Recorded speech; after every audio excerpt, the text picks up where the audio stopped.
Irmãos, abramos nossas Bíblias no Salmo 51. Salmo 51. E vamos ler desde a sua epígrafe, o seu cabeçalho. Ao mestre de canto, Salmo de Davi, quando o profeta Natã veio ter com ele, depois de haver ele possuído Batseba. Compadece-te de mim, ó Deus, segundo a tua benignidade, segundo a multidão das tuas misericórdias, apaga as minhas transgressões. Lava-me completamente da minha iniquidade e purifica-me do meu pecado.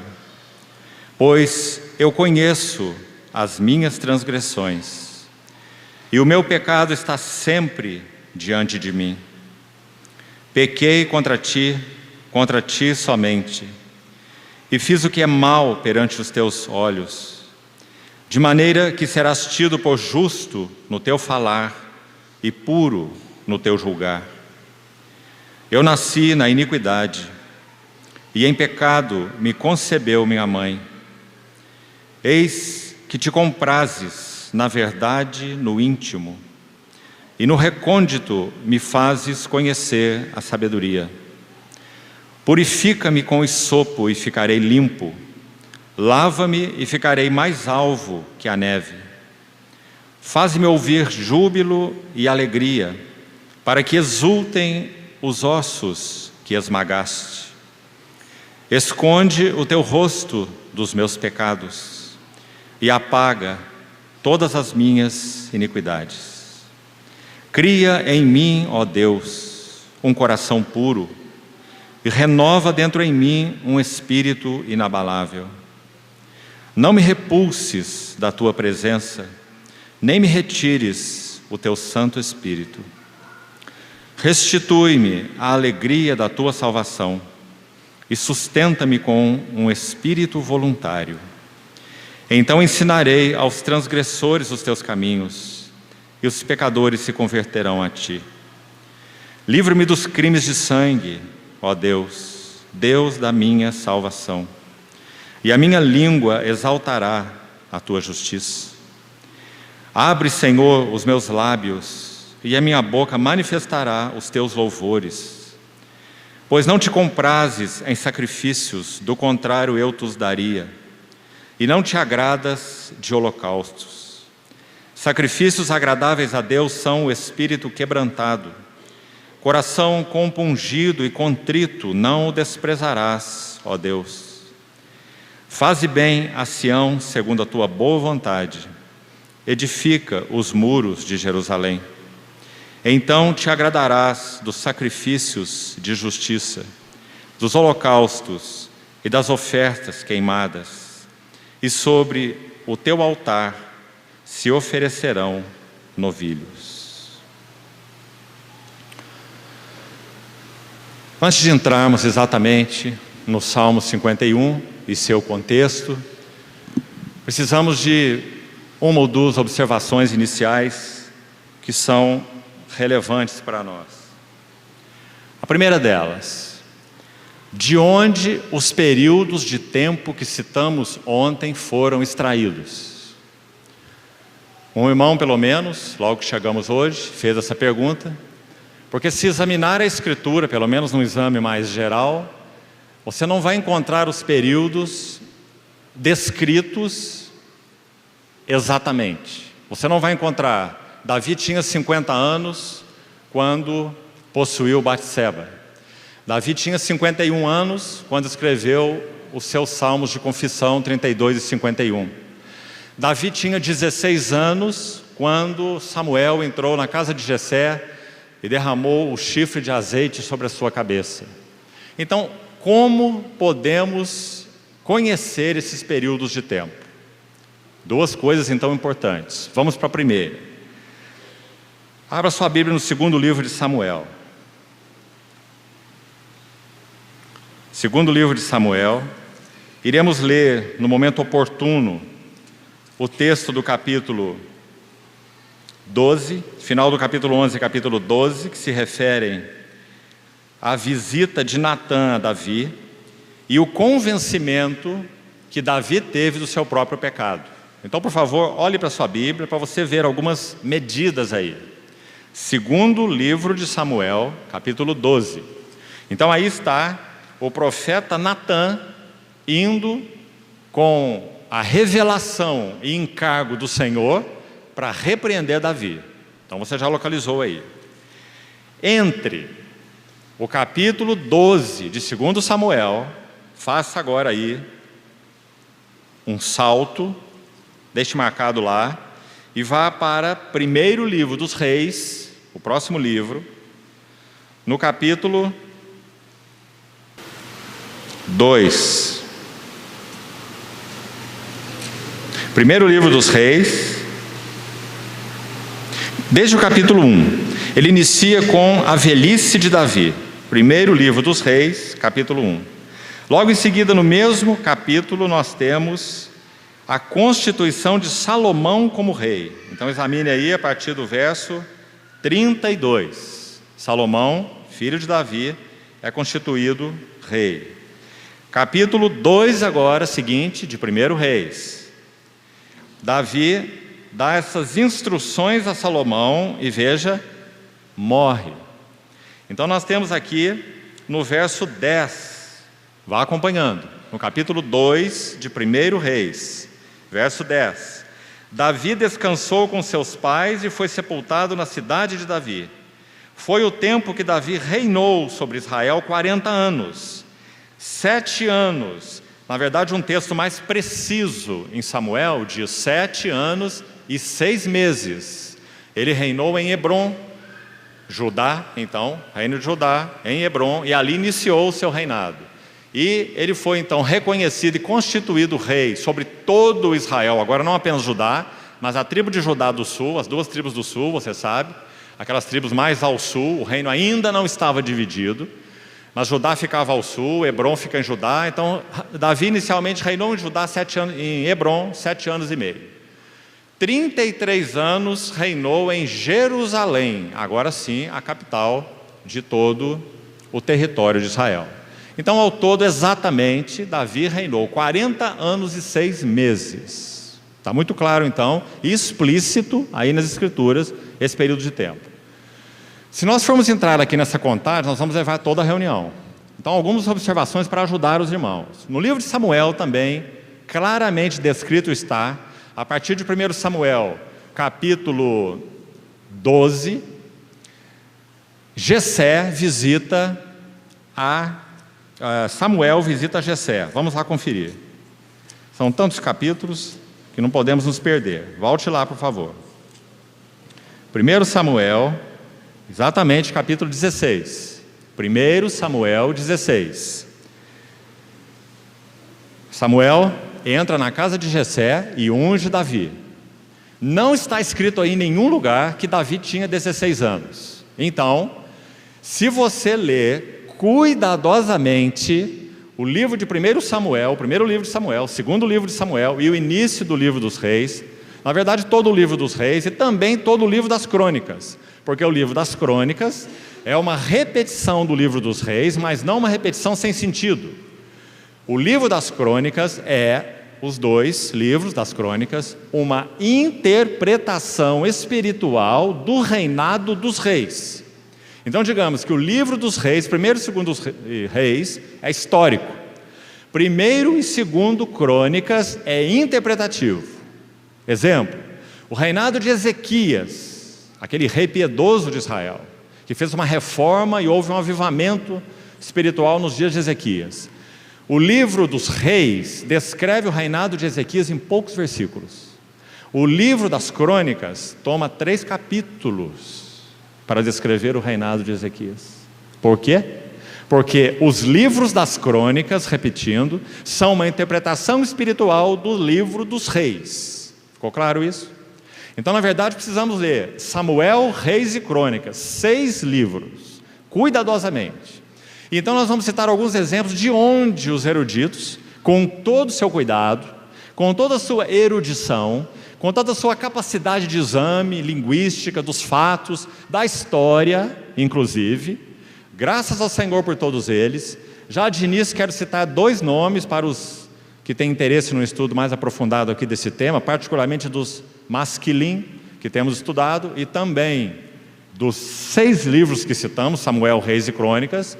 Então veja alguns comentários de Alexander Maclaren, um tremendo erudito bíblico, Alexander Maclaren, e também Campbell Morgan.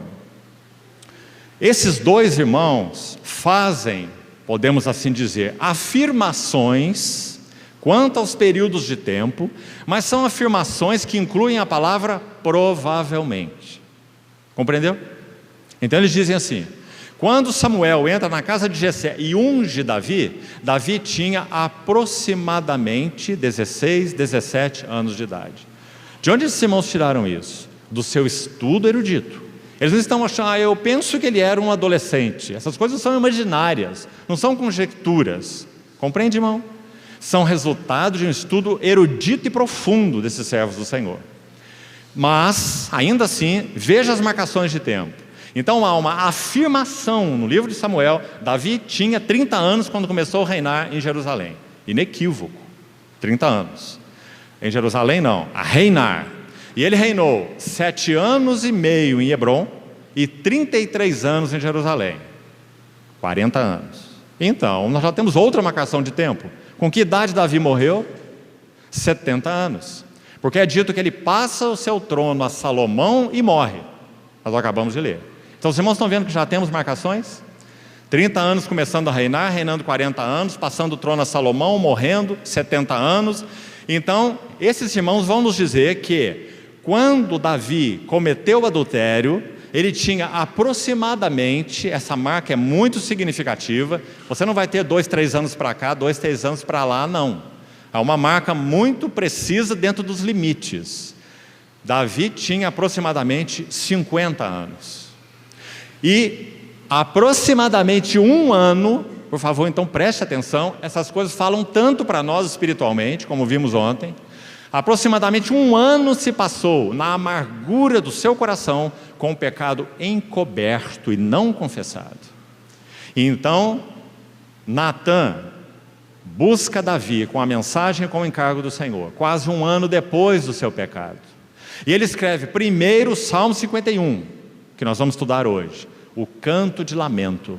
E em seguida, o Salmo 32, o canto de livramento, expressão que nós vimos lá. Tu és o meu esconderijo, tu me preservas da tribulação, Salmo 32, 7, que vimos ontem. E me cercas de alegres cantos de livramento, Salmo 32, 7. Mas o Salmo 51 é um canto de lamento. Claro que Davi não poderia escrever o canto de lamento depois do canto de livramento, dos alegres cantos de livramento, é muito óbvio. Então Davi escreveu o Salmo 51, canto de lamento, e depois o Salmo 52, canto de livramento. Mas para terminarmos essa observação que precisamos seguir, veja que no livro de Samuel, 2 Samuel então, vamos lá de novo, 2 Samuel capítulo 12, quando Natã procura Davi, vamos ler esse capítulo daqui a pouco, então volte lá, 2 Samuel 12, como esses eruditos afirmam, Davi tinha aproximadamente aqui 51 anos, porque então 1 ano já se passou e Natã foi a Davi, tá certo? Agora, será que temos então algo que dirigiu esses eruditos no seu estudo? É claro, senão seria pura especulação.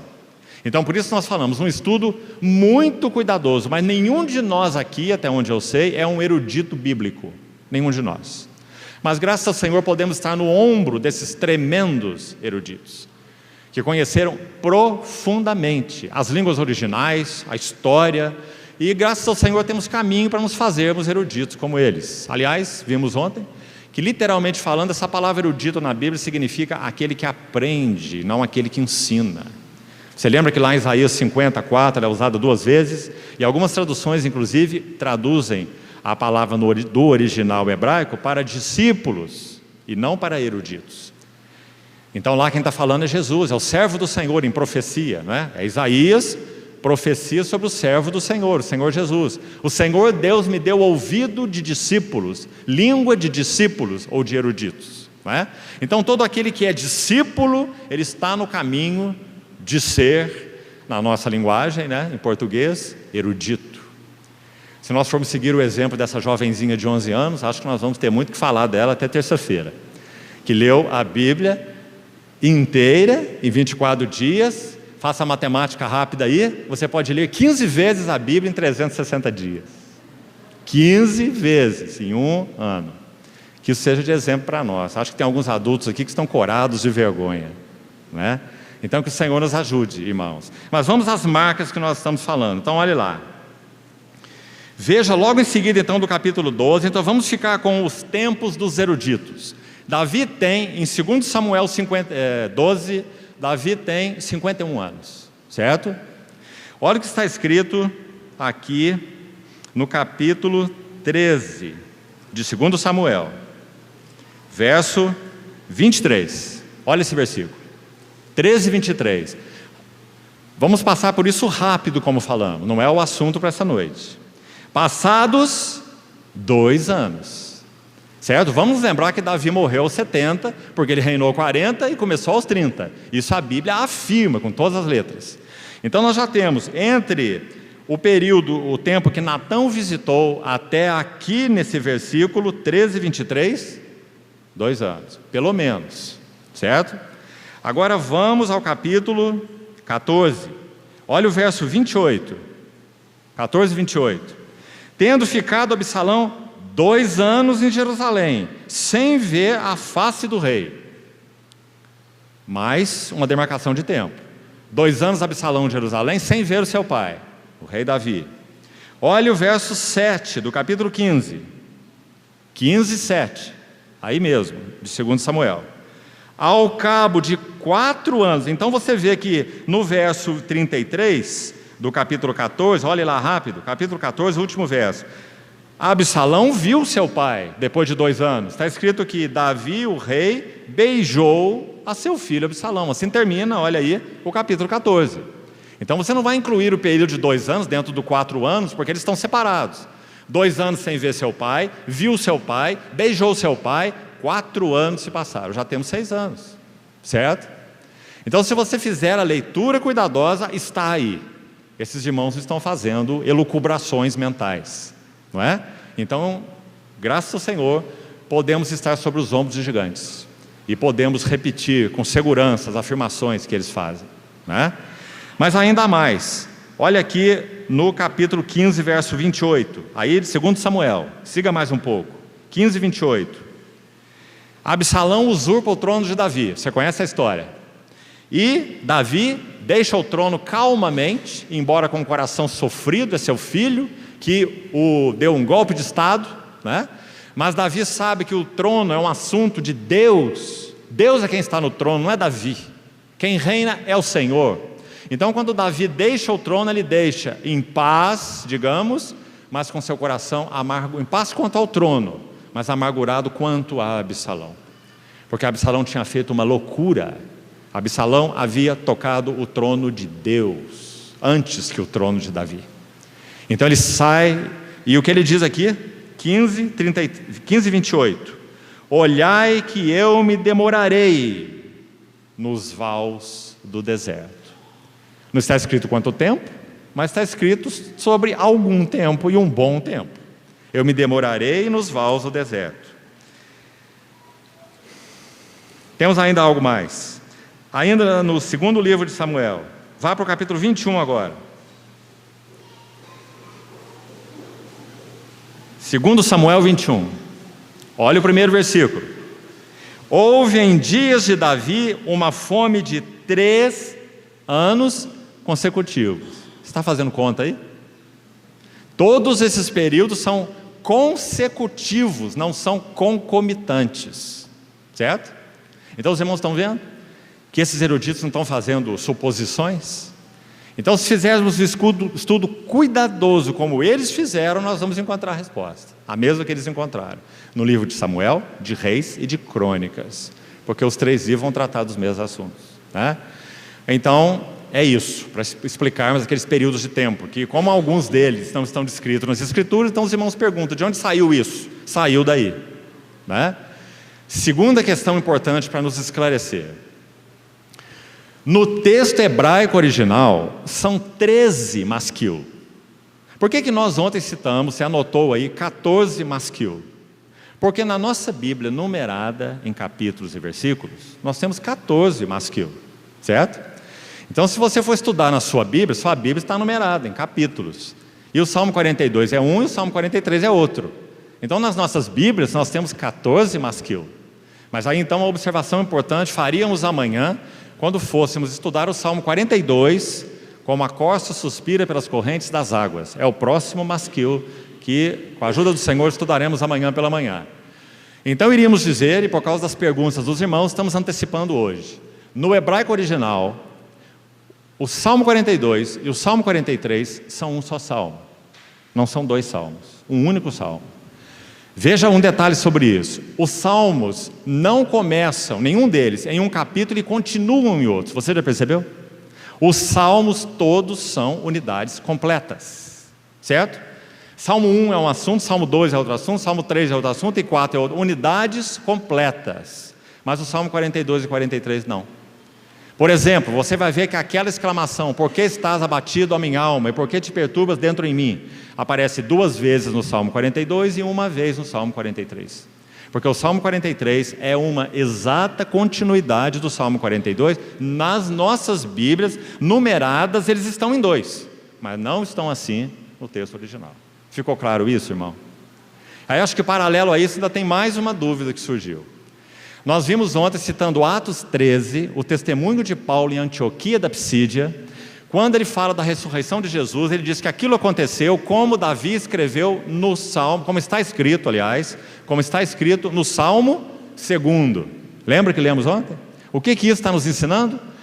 Cada salmo é uma unidade separada, já falamos isso, é muito claro aí na sua Bíblia, você vê. Cada salmo é uma unidade. Então, o Salmo primeiro, esqueça o número 1. Esqueça o número 1, pense no conceito. O Salmo primeiro é o primeiro salmo desde que o cânon das Escrituras foi estabelecido. E o Salmo 2 é o segundo salmo, e o Salmo 3 é o terceiro salmo, e o Salmo 42 e 43 estão juntos, como um salmo só. Compreendeu? Então reafirmamos o que dissemos ontem. A ordem dos salmos nas Escrituras é inspirada. Não pode haver inversão. Aí então talvez surja uma outra pergunta. Então, se na história Davi escreveu o Salmo 51, na experiência dele, antes do 32, porque primeiro vem o lamento e depois vem o livramento, então por que o Espírito Santo não colocou na ordem cronológica? Porque o Espírito Santo não obedece a ordem cronológica, o Espírito Santo obedece a ordem espiritual, não é? E os evangelhos também foram escritos dessa maneira. Um deles é mais cronológico, os outros deles são todos misturados. E a ênfase é colocada segundo a carga que o Senhor concedeu a cada servo, sem se preocupar com cronologia. Quando a cronologia é necessária, o livro de Atos, que Lucas escreveu, a menção da cronologia é importante, porque é um livro histórico, essencialmente, né? Então, mais uma explicação. E creio que há um motivo mais. Deixe-me colocar agora o meu entendimento. Quando nós partimos o pão, nós fazemos o que primeiro? Tomamos o cálice ou comemos o pão? O que fazemos primeiro? Comemos o pão. Pergunta: o pão significa a comunhão do corpo de Cristo. Isto é a minha carne. Minha carne é uma verdadeira comida. Então ele diz, e meu sangue é uma verdadeira bebida. Se é o sangue de Cristo, muito claro em todo o Novo Testamento, que nos abriu o caminho para a comunhão com Ele, por que nós não bebemos o cálice primeiro? Porque o sangue viria e vem antes, inequivocamente. Por que nós comemos o pão primeiro? Porque o pão fala do propósito.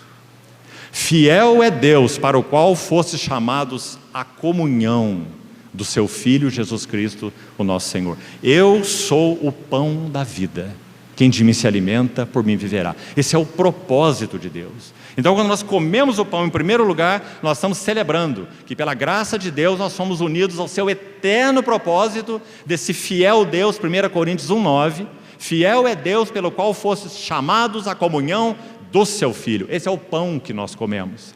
Mas qual é o caminho pelo qual entramos a esta comunhão? O precioso sangue de Cristo. Mas é muito interessante que primeiro celebremos o pão, porque ali está o propósito de Deus para o qual fomos chamados. E o sangue, o meio pelo qual atingimos esse propósito. Por isso que o derramamento de sangue derramamento do sangue do Senhor não cumpre em si mesmo o eterno propósito de Deus. Porque a redenção do homem não é o eterno propósito de Deus. Os irmãos concordam? A Bíblia é muito clara. O propósito de Deus é ter uma família de filhos semelhantes ao seu Filho unigênito. E o sangue foi derramado para que Deus atingisse o seu eterno propósito. Compreendeu, irmão? E então, por que estamos falando disso? Porque o Salmo 32 vem antes do 51.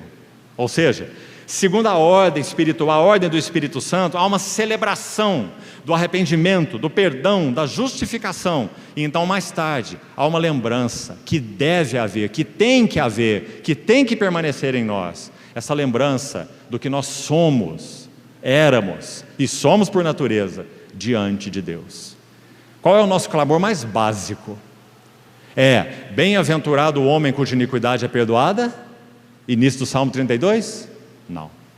Nosso clamor mais básico é, início do Salmo 51. Tem compaixão de mim, ó Deus. Esse é o nosso clamor mais básico, porque nós somos quem somos. Compreende, irmão? Então essa é a ordem do Espírito Santo, não a nossa ordem. Então acho que já podemos ver algumas coisas relacionadas então a esses assuntos. Agora, se nós vamos estudar o Salmo 51, nos ajude o Senhor com sua graça nessa noite, nós necessitamos agora sim ir a 2 Samuel. Por favor, abramos todas nossas Bíblias aí.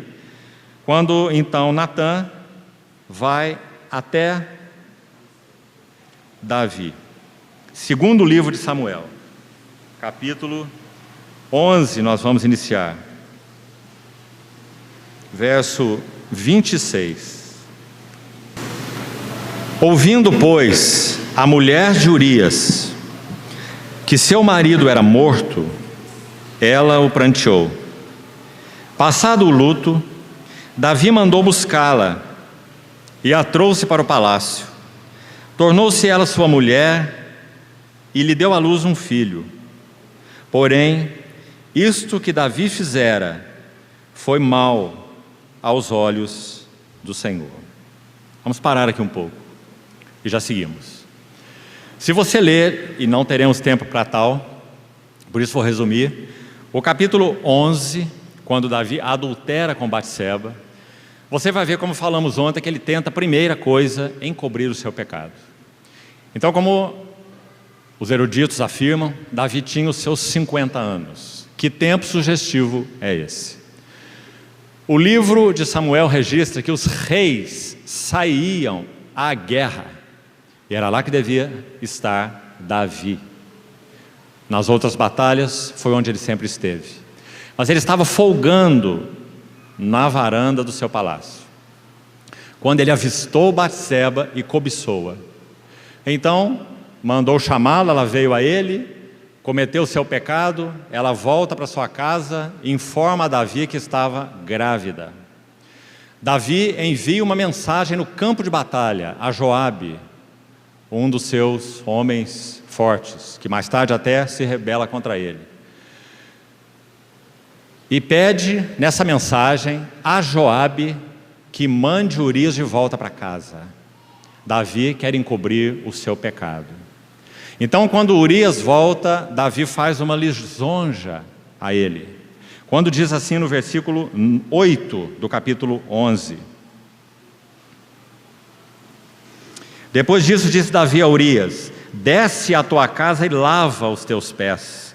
Saindo Urias da casa real, logo se lhe seguiu um presente do rei. Que coisa indecente, irmãos. Quem está fazendo isso é aquele menino que aos 16 anos foi ungido por Samuel. Aquele menino que é dito dele no primeiro livro de Samuel, que já citamos 16, que quando Samuel vira esse chifre de azeite na cabeça de Davi, imediatamente, é o último verso do capítulo 16 de 1 Samuel, e o Espírito do Senhor se apossou de Davi. Por quê? Porque aquela unção de Samuel, é claro, era apenas tipológica, era azeite que continuava azeite, mas era uma figura de algo sublime e supremo, o Espírito Santo, o Espírito do Senhor. Então, baseado no ato de Samuel, o Espírito do Senhor veio sobre Davi. E sabe como começa o capítulo 17? E o Espírito do Senhor se retirou de Saul. E então veio sobre Davi. Porque Saul representa o governo humano. Saul representa o governo eleito por homens. Saul representa a carne. Então o Espírito do Senhor veio sobre Davi, aproximadamente com 16 anos de idade. E como nós falamos, Saul a partir daí ficou atormentado. É dito que espíritos malignos, e uma frase interessante, da parte do Senhor, porque Ele é o único soberano, atormentavam a Saul nessa hora de desgraça de sua vida. Então o que aconteceu? Um dos seus moços de Saul sugeriu que fosse buscado um músico que pudesse de alguma maneira confortar Saul nos seus tormentos. E então um moço de Saul disse: eu conheço alguém que toca muito bem a harpa, e é um homem, diz a Bíblia, sisudo. Sisudo não significa carrancudo na Bíblia, não. Significa de bom siso ou de bom senso e de boa aparência, e que toca muito bem a sua harpa. E trouxeram Davi até Saul. E Saul começa a perseguir Davi, assim como a carne luta contra o espírito, e o carnal contra o espiritual. E num determinado momento que Davi tocava a sua harpa, é dito que Saul pegou a sua lança, e ele tentou encravar Davi na parede com a sua lança. E Davi se desviou da sua lança, e a lança foi cravada na parede. A partir daí Davi tem que fugir da presença de Saul, e Saul começa a perseguir Davi. E Davi poupa a vida de Saul 2 vezes, como nós já falamos, por causa da sua sensibilidade a Deus e ao que Deus tinha estabelecido até então, até ali.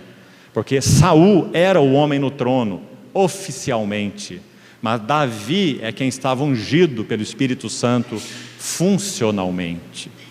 Queridos irmãos, a história da igreja, de tantas maneiras, nos mostra que o oficial persegue o funcional. E não foi diferente com Saul e Davi. Que história! Então, aos 30 anos finalmente, Davi se assenta no trono, inicialmente em Hebrom, e reina 7 anos e meio, e depois mais 33 em Israel. Quando ele atinge 50 anos, a partir daí então vamos seguir. Um homem próspero, um homem cheio do Espírito Santo, um homem que é chamado de o mavioso, doce cantor de Israel. Um homem de tanto discernimento espiritual. Não era um menino espiritualmente, era um homem maduro em Deus. Mas a maturidade em Deus em si mesma não preserva nenhum de nós.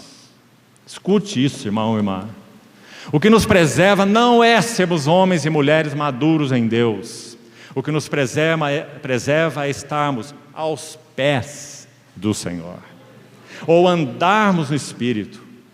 Um moço, um adolescente, uma moça com 3, 4 anos de vida cristã, amando o Senhor e vivendo aos pés do seu Senhor, está muito mais preservado do que um irmão ou uma irmã com 40 anos de jornada, mas que já se tornou um profeta velho, e não mais um homem de Deus. Que nossos corações entendam o que isso significa. Então Davi estava nos seus 50 anos, um homem cheio de glória, poderoso, hábil, capaz em todos os sentidos, um valente, guerreiro, poeta, músico, rei amado. Aquelas mulheres cantavam: Saul afugentou milhares, mas Davi os 10 milhares.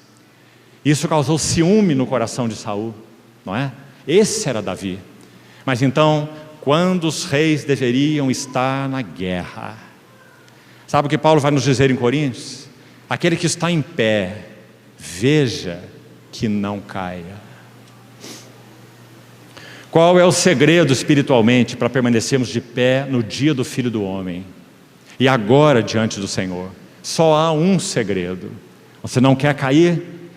Ande arrastado. Ande caído. E você não vai ter mais para onde cair. Ande arrastando.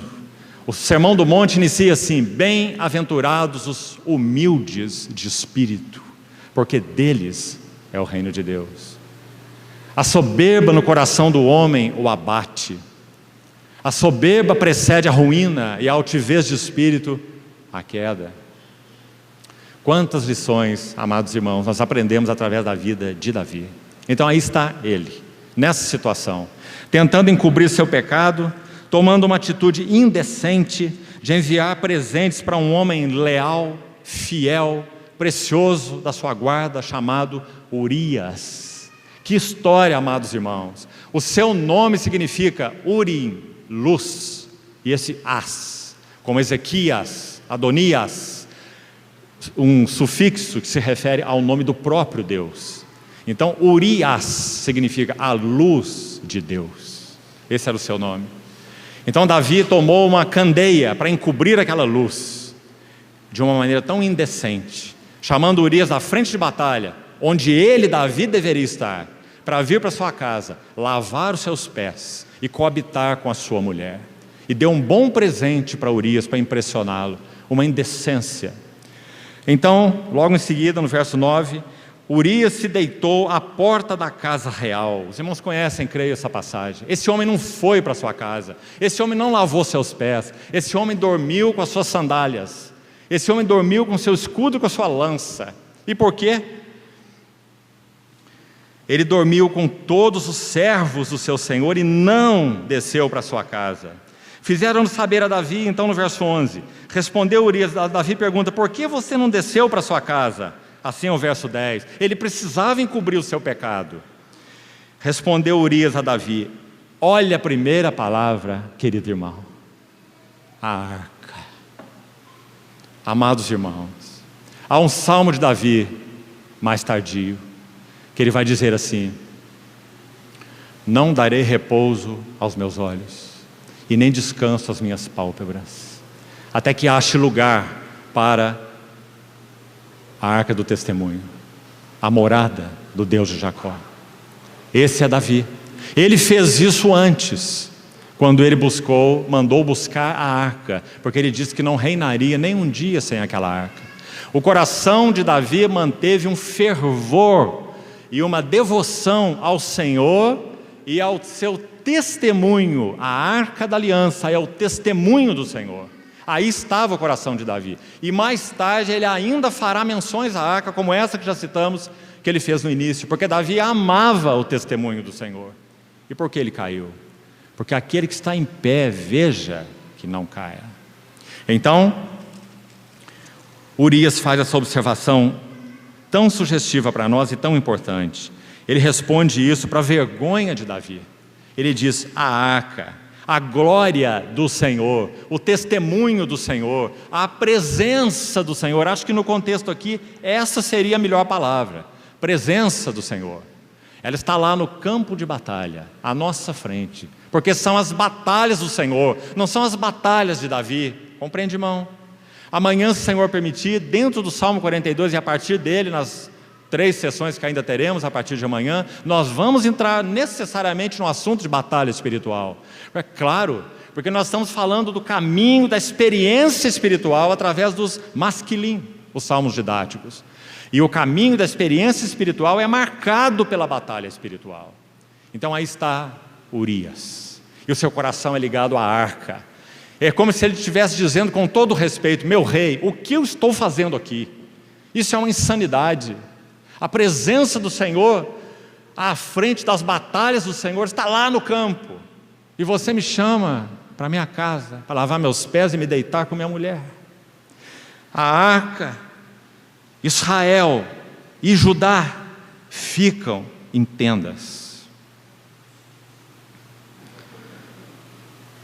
Joabe, o meu senhor, e os servos do meu senhor estão acampados ao ar livre. E hei eu de entrar na minha casa para comer e beber e para me deitar com a minha mulher? Tão certo como tu vives. Ele honra a Davi. na indecência de Davi. E como vive a tua alma, não farei tal coisa. Então diz Davi a Urias: demora-te aqui ainda hoje. Davi vai tentar mais um pouco, ele não conseguiu ainda. Fica aqui hoje e amanhã. Verso 13: Davi o convidou, e comeu, e bebeu diante dele, e o embebedou. À tarde, saiu Urias a deitar-se, mas na sua cama com os servos do seu senhor. Ele não conseguiu seu intento, porém não desceu à sua casa. Então Davi vai escrever uma mensagem para mandar para o campo de batalha. É por Urias mesmo que ele vai enviar. Você já pensou nessa cena? Davi entrega a sentença de morte de Urias na mão de Urias. E era uma mensagem para Joabe, o seu general lá no campo de batalha: Joabe, coloque Urias à frente do campo de batalha, no lugar mais perigoso, para que ele morra. E Urias leva a mensagem com as suas próprias mãos. E obviamente ele não lê a mensagem, porque a mensagem não era para ele. Fiel Urias, a luz do Senhor. Davi adulterou. A luz do Senhor é o seu Espírito Santo, o seu Santo Espírito. Através de Urias, o Espírito Santo está buscando o caminho para que sua luz atinja Davi. Mas o que Davi faz? Deus, a sua misericórdia, usa Urias, mas Davi encobre a luz do Senhor. Então, quase um ano se passa.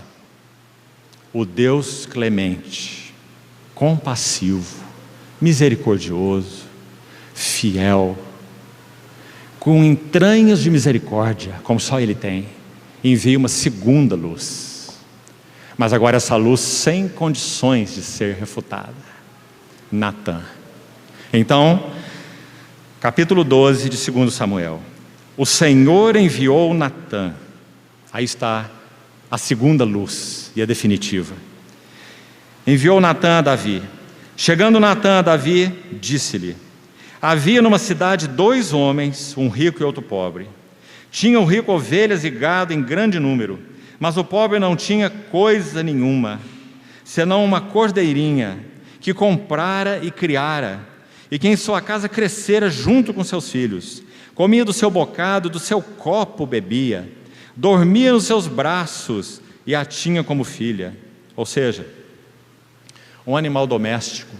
Naquele tempo não se criava cachorros, cachorros eram vadios, né? Esse era o animal de estimação na parábola, a ovelhinha, criada junto com os filhos. Vindo um viajante do homem rico, um viajante ao homem rico. Deixa eu parar um pouquinho aqui, deixa-me ler o versículo primeiro. Vindo um viajante ao homem rico, não quis este tomar das suas ovelhas e do gado para dar de comer ao viajante que viera a ele, mas tomou a cordeirinha do homem pobre e a preparou, claro, matou, cozinhou e a preparou para o homem que lhe havia chegado. Deixa eu dizer uma coisa aqui. Natã, o profeta, está usando uma parábola, evidentemente. Agora, o que interessa para nós aqui, e é tão lindo, irmão, para você meditar. No contexto oriental, essa mensagem foi muito clara, mais do que seria para nós. Para nós é claro porque nós já conhecemos a história que vem em seguida, né? Mas a parábola em si, no contexto oriental, já falava coisas importantes para Davi, que era um homem oriental. Então, qual é o sentido desse termo, um viajante que veio ao homem rico? Esse homem rico é Davi. O viajante que veio ao homem rico, assim, um erudito, um bispo do século passado, chamado Patrick, interpretou de maneira muito interessante essa parábola. Esse viajante que veio ao homem rico, Davi, são, nas palavras de Colossenses 3,5, escute: fazei morrer a vossa natureza terrena, a prostituição, a impureza. Agora ouça esses dois: a paixão lasciva. E o próximo, o desejo maligno. Colossenses 3,5. O viajante que veio ao homem rico. paixão lasciva e desejo maligno. Ora, irmão, sejamos honestos. Nenhum de nós é ingênuo o suficiente para dizer que esses pensamentos não viriam a este homem rico.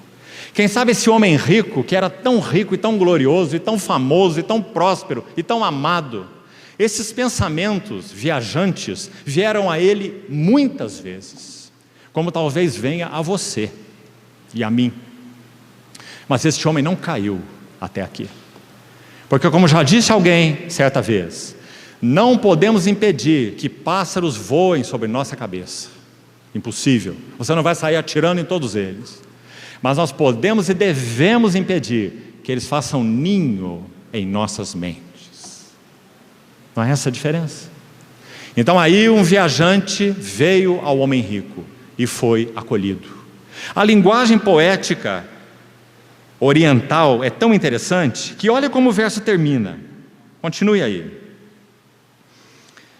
Não quis tomar esse homem rico, claro, figura de Davi, não quis tomar das suas ovelhas e do gado para dar de comer ao viajante que viera a ele, mas tomou a cordeirinha do homem pobre e a preparou para, olhe com cuidado, o homem que lhe havia chegado. Queridos irmãos, que maravilhosa é a palavra do Senhor. Inicialmente era um viajante que veio ao homem rico, mas agora um homem chegado, que lhe havia chegado. Se nós não cuidarmos dos pensamentos viajantes, eles se tornarão homens chegados. E quando eles se tornarem homens chegados em nosso coração, a ruína está decretada. Porque aquele que inicialmente era um viajante que foi acolhido, agora é um homem chegado. E esse homem, quando é acolhido dessa maneira, um homem chegado, ele gerencia a casa. Ele colocou o homem rico a serviço dele.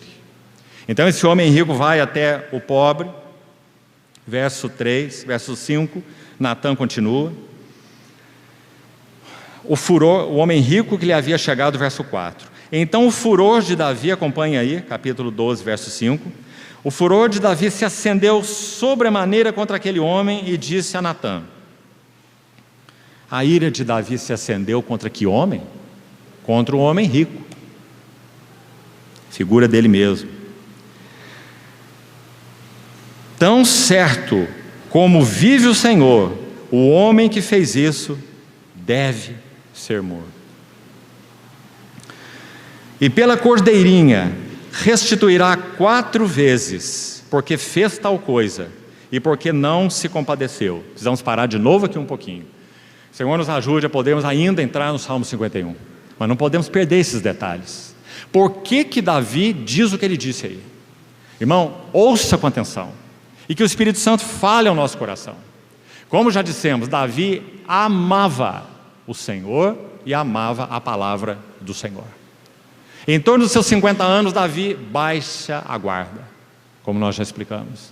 Então ele é invadido pelo viajante que se torna um homem chegado no seu ser interior. Então, no verso 6, quando ele diz que esse homem deve ser morto e restituir 4 vezes mais, de onde ele tirou isso? Ele conhecia muito bem a palavra do Senhor. Como já foi lembrado aqui hoje a nós, legislação de Deuteronômio, por Moisés, cada rei em Israel deveria ter uma cópia particular do livro da lei, para sua leitura diária, para que ele pudesse ser um rei segundo o coração, a mente e a vontade do Senhor em Israel. E Davi não apenas fazia isso por legislação, mas ele fazia isso porque ele amava o Senhor e a palavra do Senhor. Então, só para que fique claro para nós, deixe aí, por favor, já voltamos, marcado esse texto, abra rapidamente Êxodo 22:1 e veja de onde Davi tirou o que ele falou aqui. Êxodo 22, versículo 1, rapidamente. Se alguém furtar boi ou ovelha e o abater ou vender por um boi, pagará 5 bois e 4 ovelhas por uma ovelha. Você pode imaginar isso, irmão? Davi está em convulsão, não é? Ele está agonizando, ele está em fúria, ele está com a sua consciência profundamente acusada. Quase um ano se passou, Davi está em amargura de espírito. Natã vem contar uma situação dessa para ele, e como já falamos, ele ainda não compreendeu nada, mas o seu coração reage segundo sua consciência. Compreendeu? Então ele diz: isso é um absurdo, isso não pode acontecer no meu reino, esse homem tem que ser morto. Mas a sua mente está lúcida para lembrar da lei que ele ama, da palavra que ele conhece, ele não a perdeu. 4 vezes mais por uma ovelha. Êxodo 22:1. Seguindo então, segundo Samuel, capítulo 12, verso 7. Então disse Natã a Davi: tu és o homem. Assim diz o Senhor Deus de Israel. Sabe essa frase? Assim diz o Senhor Deus de Israel. Essa frase, saiba, querido irmão e irmã, fez estremecer o ser de Davi. Sabe por quê? Consulte os 6 livros que nós citamos, Samuel, Reis e Crônicas, e você vai ver que essa é a frase amada de Davi. Quando ele era ainda um menino e enfrenta Golias, Golias diz a ele: você vem a mim com paus e pedras, zombando dele, não é? Onde está a tua armadura? Você que é o guerreiro dessa nação, vem a mim com paus e pedras? Então Davi responde: eu venho em nome do Senhor dos exércitos, do Deus das batalhas de Israel. Quando ele ainda era um menino. Então quando ele ouve de Natã: assim diz o Senhor Deus de Israel, saibamos que aqui Davi está estraçalhado. Quem está falando não é Natã. Agora ele vai ouvir aquele que ele conheceu tão bem, que ele amava, e amava sua palavra, e amava os seus caminhos. E o que o Senhor Deus de Israel tem a dizer a Davi? Vamos lá. Eu te ungi rei sobre Israel. Irmãos, nos ponhamos, espiritualmente falando, no lugar de Davi. Sabe qual que seria o nosso desejo? Eu penso colocar a nossa mão já rápido na boca de Natã. Não fale mais nada, Natã, eu já entendi tudo. Porque Natã faz Davi voltar 34 anos na história. Como que dizendo: onde você estava? Você era aquele pastor, o homem do pasto, esquecido até do seu pai. Quando Samuel entrou na sua casa, você nem estava lá. Quando os filhos dele foram chamados, você foi esquecido. Não foi contado como um dos dignos. Mas eu te ungi. A primeira palavra de Deus para Davi, quebrando Davi. Irmãos, como será que nós podemos expressar essa hora? Vergonha bendita? Talvez vergonha santa também. Que paradoxo maravilhoso.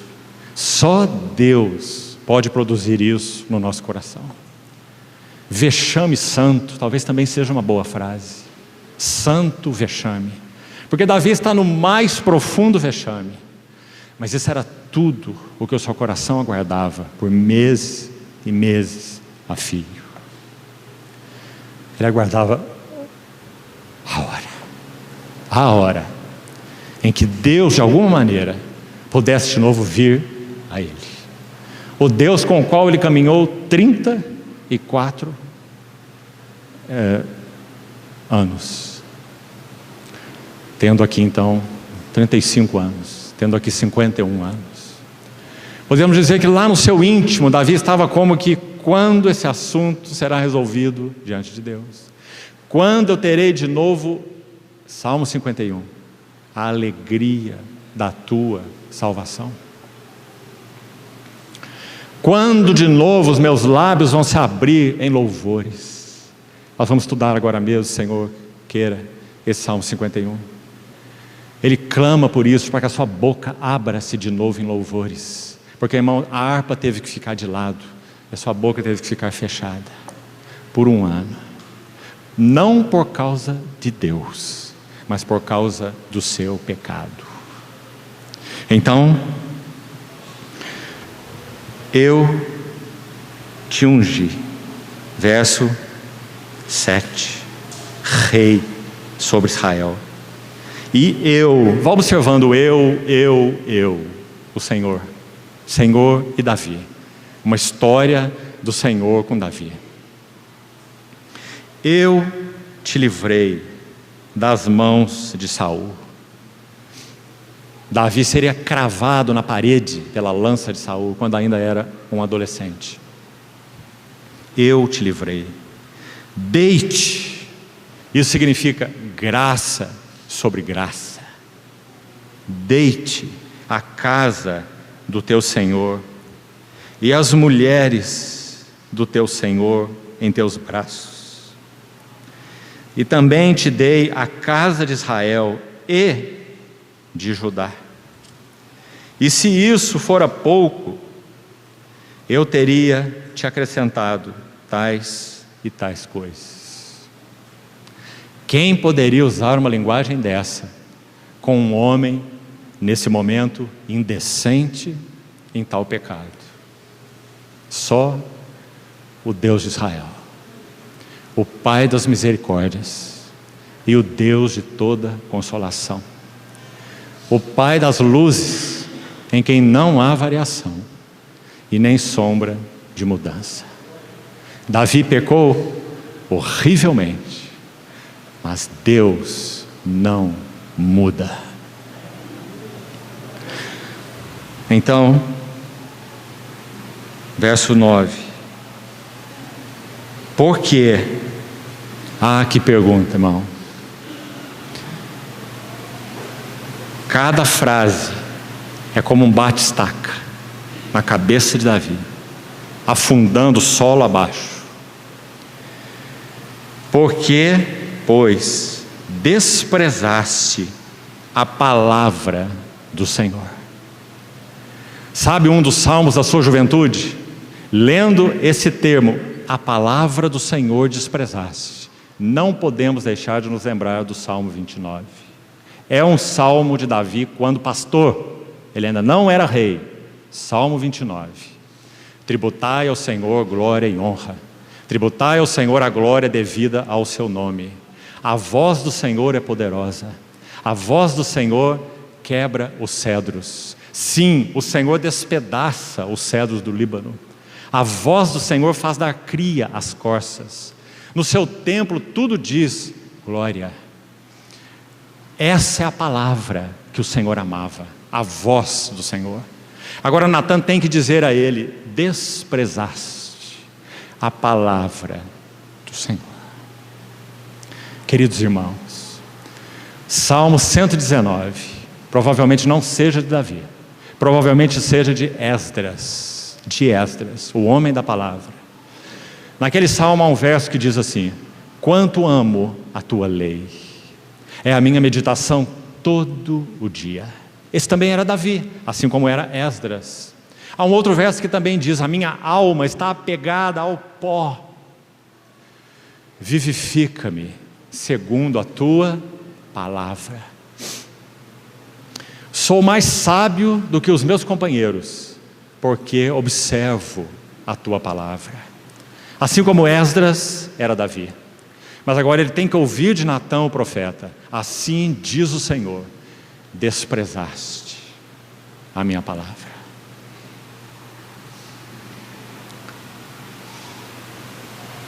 Verso 9: fizeste o que era mal perante ele. Por que fizeste? Que pergunta. A Urias o Heteu feriste a espada, e a sua mulher tomaste por mulher, depois de o matar com a espada dos filhos de Amon. Agora, pois, não se apartará a espada jamais da tua casa. Temos que parar de novo aqui, muito, porque o perdão de Deus não anula a colheita nunca. O que um homem semear, isso ele ceifará. O que semeia para a sua própria carne, sempre colherá corrupção. O que Deus então nos faz? Também falamos ontem. Louvado e bendito seja o seu nome. Se nos voltarmos a Ele em arrependimento, Ele nos capacitará com sua graça para podermos colher a colheita necessária. Qual foi a colheita de Davi? Seu filho primogênito se chama Amnon. Ele comete incesto com a sua irmã. O seu terceiro filho se chama Absalão. Absalão usurpa o seu trono. O seu quarto filho se chama Adonias. Mais tarde que Absalão, Adonias faz o mesmo. Tenta usurpar o trono de Davi. Não consegue como Absalão, mas o tenta. E envolve Joabe. Joabe, esse fiel escudeiro de Davi, é envolvido por Adonias, o filho de Davi. Essa é a desgraça da casa de Davi. Como nós já lemos, seu filho Absalão chegou a não ver o rosto do seu pai por 2 anos. Esse homem, segundo o coração de Deus, não soube ser pai. Definitivamente. Então precisou de uma imensa graça do Senhor para colher tantos resultados dolorosos. Quando quando ele sai de Jerusalém e deixa o trono para Absalão, que o usurpou, ele vai para os vales do deserto, já lemos.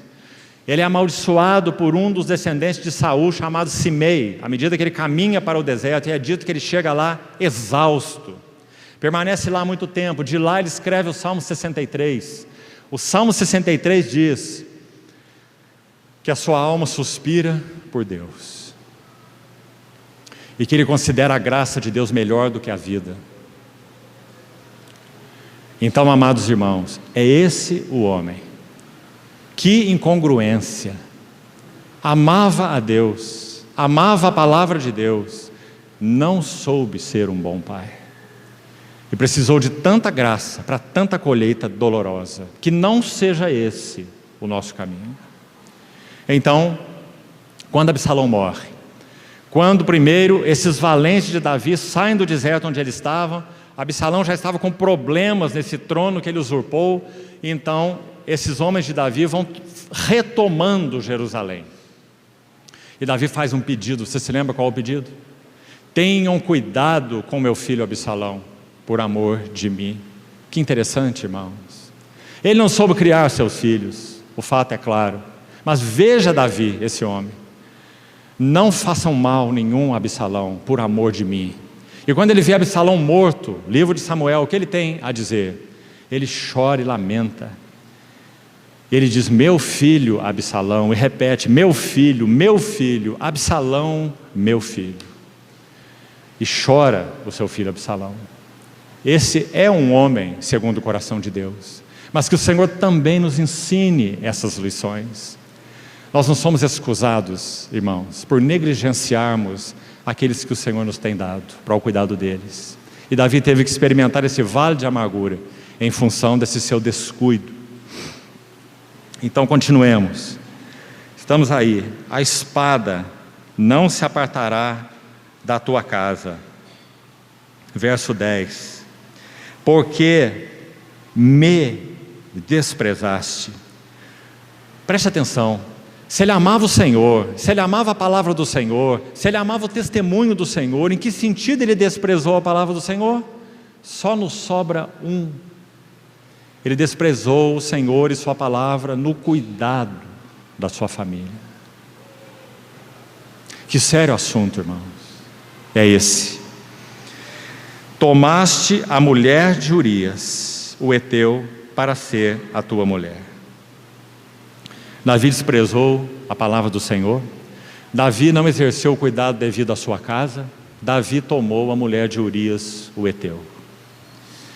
Assim diz o Senhor: eis que da tua própria casa suscitarei o mal sobre ti, e tomarei tuas mulheres à tua própria vista, e as darei a teu próximo, o qual se deitará com elas em plena luz do sol. E quem fez isso foi exatamente Absalão, o seu filho, quando usurpou o seu trono. Porque tu o fizeste em oculto, mas eu farei isso perante todo Israel e perante o sol. Então disse a Natã, e como já falamos na língua original, são só 2 palavras que Davi tem a dizer: pequei, Senhor. Aqui na nossa tradução, pequei contra o Senhor. Disse Natã a Davi, também o Senhor. Veja que não é Natã compadecido de Davi, não é Natã que está aí no seu gabinete de aconselhamento pastoral, tirando suas conclusões. Aqui eu tenho um vaso que já se arrependeu, então agora preciso ministrar um consolo a ele, não é? Isso tem lá o seu lugar, mas Natã está fora de cogitação. Ele está dizendo, o Senhor, o mesmo que me enviou aqui para te dizer essas palavras, o mesmo que te diz, tu és o homem, esse mesmo Senhor te perdoou o teu pecado, não morrerás. Que hora Davi está vivendo? Um turbilhão, tudo ao mesmo tempo. Seu pecado, a luz de Deus através de Natã, a exposição do seu pecado e ao mesmo tempo a ministração de Natã. Esse Senhor te perdoou, não morrerás. Mas, posto que com isso deste motivo a que blasfemassem os inimigos do Senhor, e aí está uma frase importantíssima, porque Natã, o profeta do Senhor, falando pelo Senhor, as palavras do Senhor, está dizendo que o pecado de um servo ou serva do Senhor nunca tem um limite apenas individual, e que isso seja uma lição muito clara e solene para nós, queridos irmãos, para nós todos. Ele sempre afeta o testemunho do Senhor e faz com que os inimigos do Senhor blasfemem contra o Senhor. Veja ele, o abençoado, veja aquela, a ungida, veja aquela família, este ou aquele, os inimigos do Senhor blasfemando contra o testemunho do Senhor, porque desprezamos a palavra do Senhor. Também o filho que te nasceu morrerá. Então Natã foi para sua casa. Que frase importante. Talvez qualquer um de nós devia dizer: esse homem reconheceu o seu pecado, em uma frase tão curta, ele é o rei. E ele disse: eu pequei, agora eu preciso fazer mais ou menos como os amigos de Jó fizeram com ele. Vou ficar aqui 7 dias na corte, ele vai precisar de muito consolo. Não foi isso que Natã fez. Natã terminou o seu encargo e foi para sua casa, porque o assunto é entre Davi e o Senhor. Então, temos o resto da história. No verso 24 é dito assim: então Natã veio a Batseba, consolou-a, o filho morreu, Davi intercedia por ele enquanto ele estava vivo, porque ele adoeceu.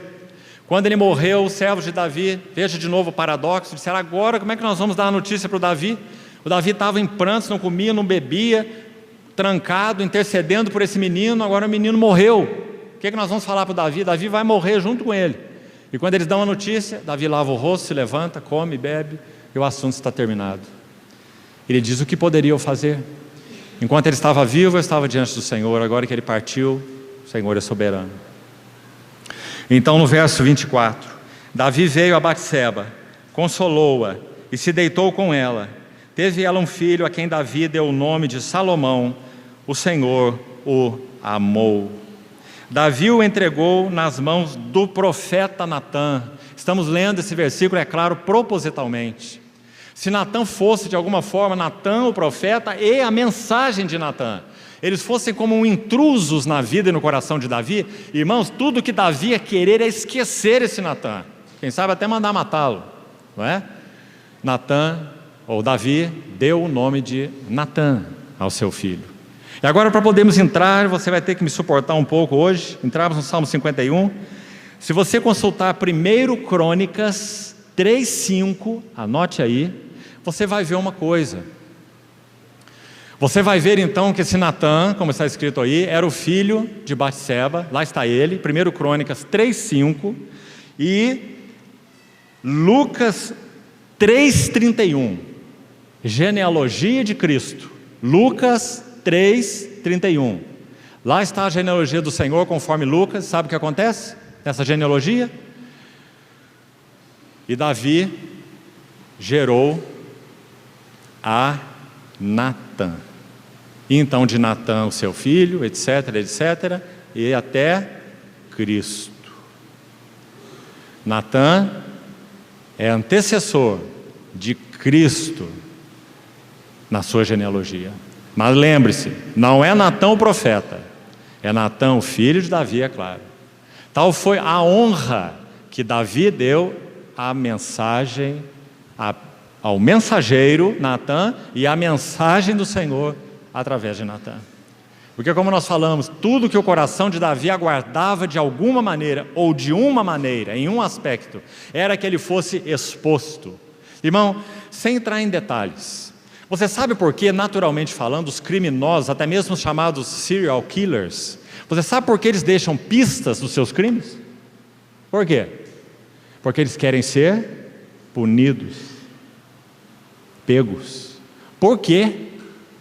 Porque dentro de cada homem e mulher criado há o que os teólogos do passado chamavam de semen religionis, ou, se você quiser, centelha divina. Há uma verdade no íntimo de cada homem que não pode ser calada. Compreende? Então, muito mais Davi, que não era um ímpio, era um homem de Deus. Tudo que Davi queria, por um lado, era que o seu pecado viesse à luz e à tona, e que ele fosse finalmente descoberto e julgado, e encontrasse um caminho de retorno. Torna-me a dar a alegria de tua salvação. Isso é tudo o que ele queria. E qual foi o mensageiro para isso? Natã. Então ele deu ao nome do seu filho, nome ao seu filho, Natã. E é esse que está na genealogia do Senhor Jesus. Muito interessante os caminhos de Deus. Agora vamos ao Salmo 51, nos poucos minutos que nós temos. O Senhor nos conceda a graça de podermos tocar em algumas sessões aqui.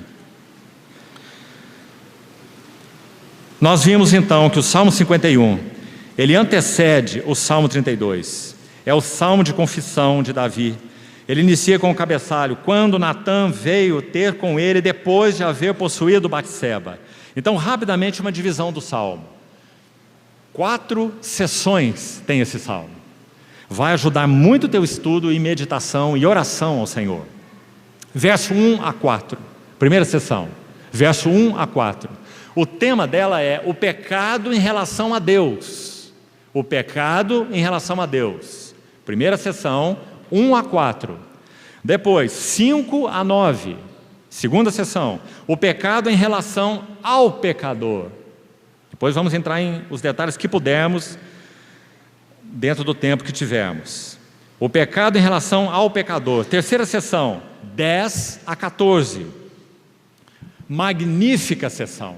O tema dela, um clamor, grande clamor a Deus. 10 a 14, um grande clamor a Deus. Última sessão, 15 a 19. Esse clamor, esse grande clamor dos versos 10 a 14, ele é ampliado. E já já vamos ver por que ele é ampliado. Então, coloquemos o clamor ampliado, versos 15 a 19. Então está aí as 4 sessões. Se você não anotou, veja depois o que está gravado, que nós vamos ter que avançar com mais ligeireza agora. Já lemos todo o contexto de Samuel, o pecado de Davi. Então vamos direto para o Salmo 51, versos de 1 a 4, rapidamente. Qual é a base que Davi tem quando ele é convencido por Natã para orar assim? Olhe para o Salmo então 51. Tem compaixão de mim, ó Deus. Qual é a base de Davi? Lembre-se, Davi é um homem da palavra. Davi é um homem que ama o Senhor, ama a sua palavra, conhece sua palavra e medita na sua palavra. Vamos ver qual é a base de Davi, também seja rápido. Êxodo capítulo 34, olha que maravilhoso texto, e veja por que Davi começa assim o seu salmo: tem misericórdia. Primeiro, irmãos, porque quanto à experiência pessoal dele, o que ele diria, o que ele tem para dizer ao Senhor. Nós vimos o que ele ouviu de Natã, não é? Por um lado ele está vexado, cheio de vexame, mas como falamos, um vexame santo. Era tudo o que ele esperava, o que ele precisava, é a sua necessidade mais profunda diante de Deus: o arrependimento, o perdão, a restauração, o retorno ao Senhor, a seu gozo, a sua paz, né? Então, olha esse capítulo 34 de Êxodo, que maravilhoso. Quando Moisés vai receber as segundas tábuas da lei, por ter quebrado as primeiras. Êxodo 34, vamos avançar um pouco, olha o verso 5. Tendo o Senhor descido na nuvem, ali esteve junto dele. Moisés subiu ao Sinai 11 vezes durante esse período que estiveram acampados ali. Então aqui desceu o Senhor mais uma vez e, olha aí, proclamou o nome do Senhor. Sabe o que é isso? O Senhor desce até o Sinai e como que diz a Moisés? Moisés, mais uma vez, eu vou dizer a você quem eu sou na minha essência, quem eu sou por natureza, isso é qual é meu nome. Isso é o que significa o nome do Senhor. E vamos ver como o Senhor explica no seu nome. Bendito seja o seu nome. Veja o verso 6. E passando o Senhor por diante dele, clamou. Quem está falando é ele mesmo. Ele está se auto-explicando. E então a palavra aqui no original é Yahvé. Nas nossas Bíblias, Senhor. Yahvé é o nome do Deus que faz aliança. Então quando o Senhor vai proclamar o seu nome para Moisés, ele vai dizer: eu sou Deus de aliança. Independente do que vocês são, independente do que vocês fazem, tem consequências. Eu disciplino os que eu amo, mas eu não mudo. O meu nome é Yahvé. Eu sou Deus que faz aliança. E os dons e a vocação de Deus são irrevogáveis, sem arrependimento. Então Jeová, o Deus da aliança. Então repete, acompanha aí, verso 6, de novo. Yahvé El, na língua original. Aí está, Senhor Deus. No hebraico, Yahvé El. Senhor Deus. Agora, quem ele é? Esse Yahvé, qual é seu nome? Compassivo, clemente, longânimo e grande em misericórdia e fidelidade. Fiel à sua própria aliança.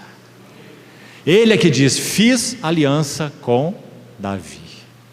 Aliás, a primeira palavra que ele ouviu de Natã foi: eu te ungi, eu te livrei, eu te escolhi.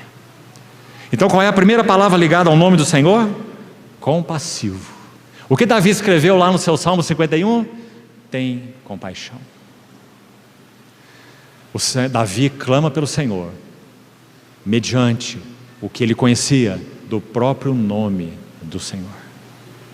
Tem compaixão de mim, ó Deus, segundo a multidão, primeiro, segundo a tua benignidade, e então, segundo a multidão das tuas misericórdias. Agora, 3 palavras que vamos destacar aqui: apaga, lava-me e purifica-me. Localizou aí? Apaga as minhas transgressões, lava-me completamente da minha iniquidade e purifica-me do meu pecado.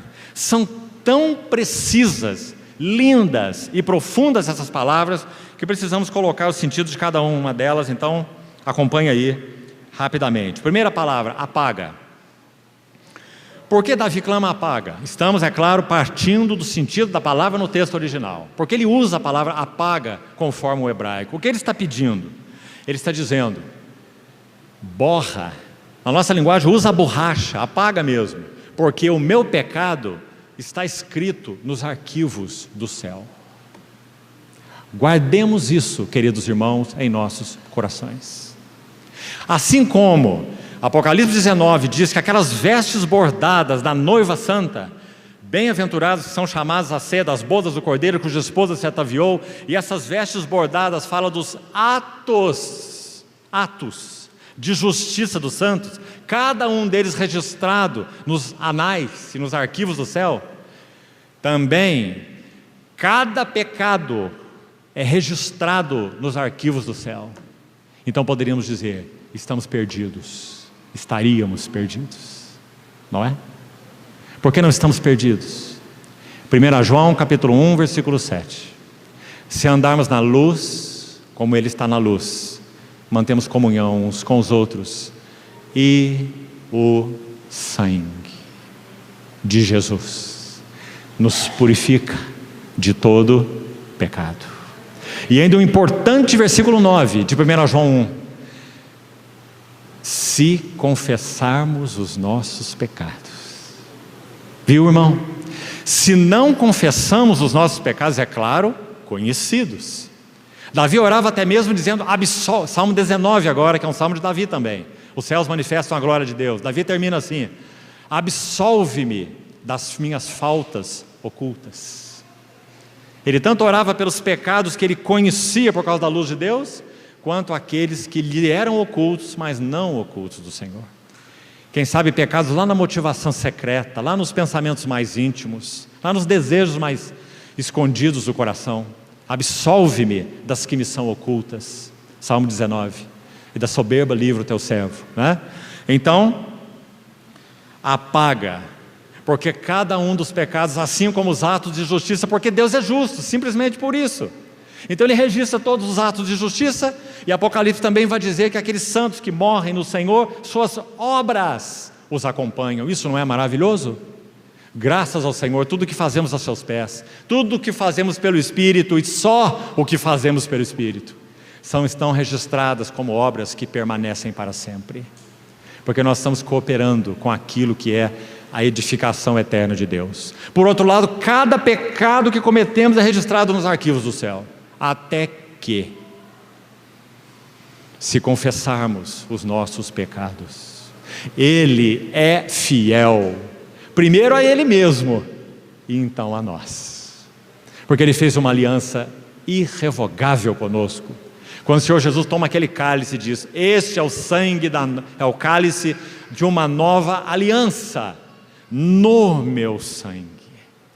Ele diz, derramado em favor de muitos. Quem são os muitos? São os que creem. Muitos para a remissão dos pecados. Então, irmãos, a nossa provisão é infinita. Isso não nos leva a brincar com o pecado, muito pelo contrário, nos leva a adorar o Senhor por tão assombrosa provisão.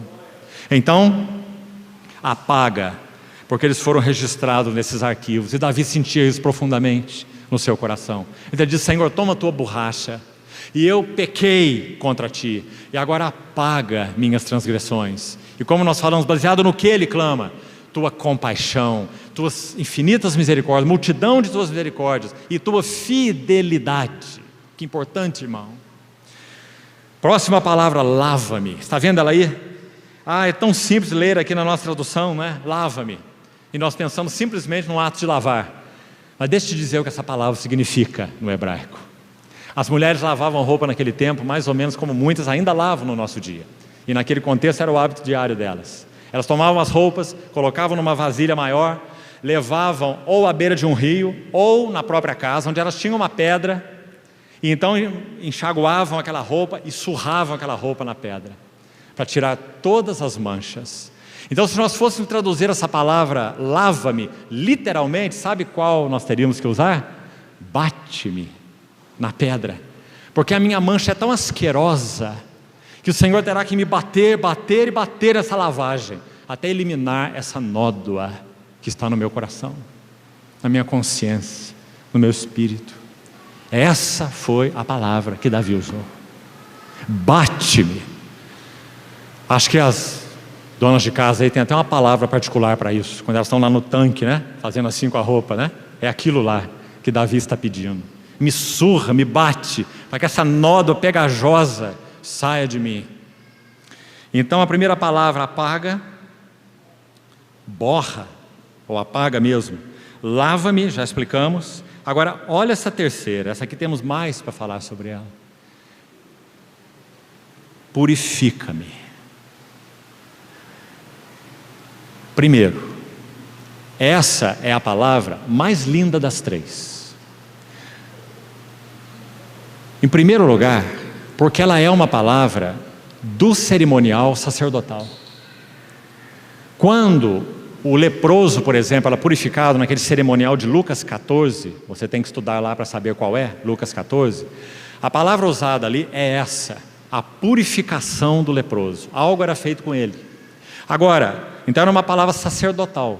Davi está olhando para o seu Deus como esse sacerdote celestial, ele está vendo nódoa em si, então ele está dizendo, me purifica, para que eu possa ser para ti uma oferta, um sacrifício agradável, assim como um animal limpo, e não um animal com nódoa, manchado.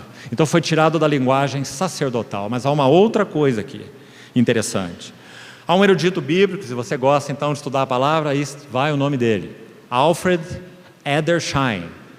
Ele é um judeu, então era judaizante também, e se converteu ao Senhor. Um tremendo erudito bíblico, Alfred Edersheim. E, judeu que era, e erudito que foi, ele vai tentar nos ajudar com essa palavra, purifica-me. E sabe o que ele diz? É impossível se traduzir essa palavra. E aí ele está falando no idioma inglês. Se não há palavras no idioma inglês, e também não há no português, para se traduzir essa palavra. Então Edersheim sugere uma palavra que seria um neologismo, que não existe no inglês. A palavra sin em inglês é pecado, certo? S-I-N. Se fôssemos usar uma palavra que refletisse o que essa aqui significa, purifica-me, em inglês seria unseen. E como é que seria traduzida essa palavra em inglês? Despeca-me. Compreende? Despeca-me. O que Davi está pedindo? Senhor, meu desejo é que essa nódoa seja tirada de mim de tal maneira, quanto à minha consciência, quanto ao meu coração, que eu tenha o senso de que eu nunca cometi esse pecado. Despeca-me, poderíamos dizer. Também num neologismo em português. Que palavra maravilhosa. Você vê como ele vai avançando? Então primeiro ele diz apaga, depois ele diz bate-me para que eu fique limpo, e depois ele diz me despeca, entre aspas, não é? Profunda convicção de pecado. Pequei contra ti somente, versículo 4. Vamos terminar essa primeira sessão. Temos só uns minutinhos, mas já extrapolei. Versículo 4 termina a primeira sessão. Ele diz, pequei contra ti somente. Certamente ele pecou contra Batseba, certamente ele pecou contra Urias. Por que ele diz, pequei contra ti somente? Fiquemos com isso em nosso coração. Todo e qualquer pecado é, em última instância, contra Deus. Fere Deus. Sabe por que isso é importante? Entendermos isso é importante? Por causa de quem somos, irmãos. Nossas justificativas. Já nesses anos jornadeando com o Senhor, e os mais velhos aqui certamente têm a mesma experiência, sabe o que costumamos ouvir? Eu pequei sim, mas... Se fôssemos colocar no lugar de Davi, nós poderíamos dizer, o que aquela mulher estava fazendo, tomando banho fora de casa? Não é? Compreendeu? Eu pequei sim, mas os irmãos, nenhum só foi até a minha casa. Irmãos, é um dever, uma responsabilidade da igreja, nos servirmos uns aos outros, acolher o que é débil na fé, restaurar o caído, Gálatas 6, se alguém for surpreendido em alguma falta, vós que sois espirituais, corrigi-o com espírito de brandura, não é um mandamento do Senhor? Sim. A ele falamos no sonoro? Sim. Mas quem peca, ele tem que estar absolutamente consciente de que se ele fosse a única alma viva no planeta Terra, nada mudou quanto a si mesmo. Ele pecou. Quer os outros tenham se compadecido dele ou não, vindo até a casa dele ou não, tentado ajudá-lo ou não, tendo sido gentis com ele ou não, condenado a ele ou não, nada importa. O que importa? Eu pequei contra ti somente, e fiz o que é mal perante teus olhos. Para mim está em segundo plano olhos de Batseba, olhos de Urias e olhos de todos. A grande questão, Senhor, são teus olhos. Santo, santo, santo é o Senhor. Compreendeu isso, irmão? Tão prático, que nos ajude o Senhor. Nós somos tão complicados, queremos transferir o problema para os outros. Eu pequei sim, mas você não conhece a minha história, você não sabe meu casamento como era. Nós ouvimos essas coisas, irmãos. Os cabelos estão brancos aqui por isso também. Se você fosse casado com a minha mulher, você compreenderia. Se você conhecesse o meu marido, você entenderia a minha situação. Esse não foi Davi. Pequei contra ti somente, e fiz o que era mal perante os teus olhos. Que o Senhor fale ao nosso coração, irmãos. Assim termina a primeira sessão, 4 versículos, o pecado em relação a Deus. Bem rápido, sessão 2, o pecado em relação ao pecador. Nós não vamos fazer isso não. Nós vamos parar já. Amanhã nós vamos voltar aqui, porque há um senso no meu coração que nós não devemos correr com isso. Amanhã nós voltamos ao Salmo 51, que nem mesmo é um masquil, mas que ele tem que ser lido junto com o masquil do Salmo 32, como nós já vimos. Porque nós não vamos atropelar as lições que nós temos nesse magnífico Salmo. Deixe-me só adiantar uma coisa para trazer mais apetite para o teu coração. No verso 10 desse Salmo está escrito assim: cria em mim, ó Deus, um coração puro, e renova dentro em mim um espírito reto. Vou terminar aqui mesmo, 2 minutos. Olha uma história verdadeira. Dizem que Voltaire, um filósofo, romancista, escritor francês, assentou-se irreverentemente para fazer uma paródia, zombaria, do Salmo 51. Ele era um ateu, Voltaire. Então ele se assentou de maneira irreverente para fazer uma paródia do Salmo 51. E começou, desde o primeiro versículo, parodiando. Quando ele chegou no versículo 10, cria em mim, ó Deus, um coração puro, e renova dentro em mim um espírito reto. Sabe o que aconteceu? Voltaire parou aterrorizado, parou de falar, rasgou o seu pergaminho e saiu da sala. Sabe o que isso significa? Nem o ateu pode pronunciar essas palavras sem sentir o profundo impacto delas. Cria em mim, ó Deus, um coração puro. Quem está falando isso é um homem de 51 anos, e ninguém menos que Davi. Amava o Senhor e a sua palavra, e caiu de um modo tão terrível, viu seu pecado aos olhos do Senhor. Então o que ele tem a pedir, verso 10, é o centro de todo o Salmo. O Salmo gira em torno do verso 10. É como se ele dissesse: arranca esse, coloca outro, um coração puro, e renova dentro de mim um espírito reto.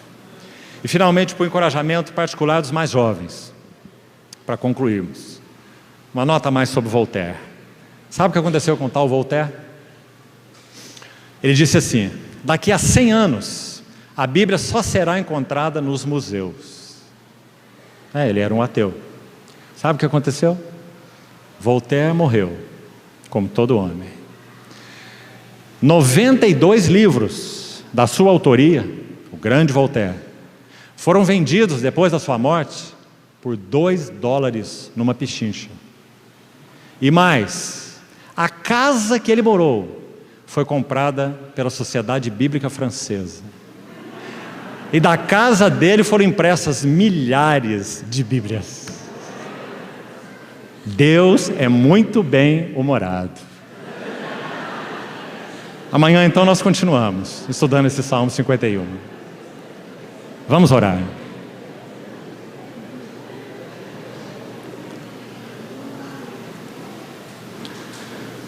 Senhor, te agradecemos, porque tua palavra é lâmpada para os nossos pés e é luz para o nosso caminho.